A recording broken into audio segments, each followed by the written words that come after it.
About a month ago, I released an On the Bench video where the guitar I was covering was the Squier Classic Vibe 60s Telecaster Custom Baritone. I suggested in the video that I'd like to try and replace the baritone neck with a standard length neck. I ended up not doing this with this specific guitar because it was too heavy at almost 10 pounds. I got one comment on the video in particular that said I was an idiot for suggesting this idea and went about telling me all the ways he considered me to be uncommonly unintelligent regarding this subject. To summarize, he said the neck would not fit and the guitar would never intonate. A little background. I absolutely love 60s Telecaster custom style guitars. The whole look of the rosewood or similar fretboard with the solid color on the body and the double binding is one of my most favorite guitar designs. I have most colors available in my collection and I've always wanted a black model of the guitar. They're really difficult to find at a price range I can justify spending. Squier released the baritone version of the guitar, in my opinion, in an evil and taunting way,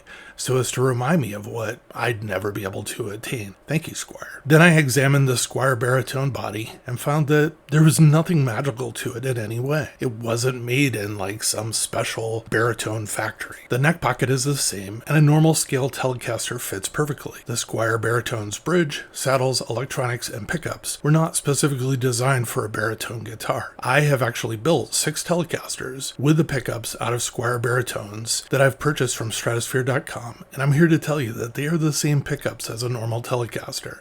I probably shouldn't tell you this because most of the time I get them for a lot less than a normal labeled set of pickups because of the label. Recently, I saw a loaded black Squier 60s Telecaster custom baritone body for sale at a reasonable price. The very cool thing about this loaded body was it also only weighed 4 pounds and 11 ounces, so I purchased it. I already had a used standard scale neck off of a Squier 60 Telecaster custom, so I was ready to go. As I said before, the 25.5-inch scale neck fits into the neck pocket on the loaded baritone body perfectly. When I do a rudimentary measurement of the scale of this guitar with a neck installed, it's pretty much spot on 25.5 inches, and I'm sure will be spot on once I intonate the guitar. After installing a new set of strings and adjusting the saddles by sight, I put the guitar in playing position and tuned it. I found the guitar to be intonated perfectly and did not need to make any further adjustments. When I put the guitar on the bench and measured the scale from the front edge of the nut to the middle saddle, it was spot on, as I said before, 25.5 inches. Just a note, the normal way to check for scale length on a guitar would not work in this case because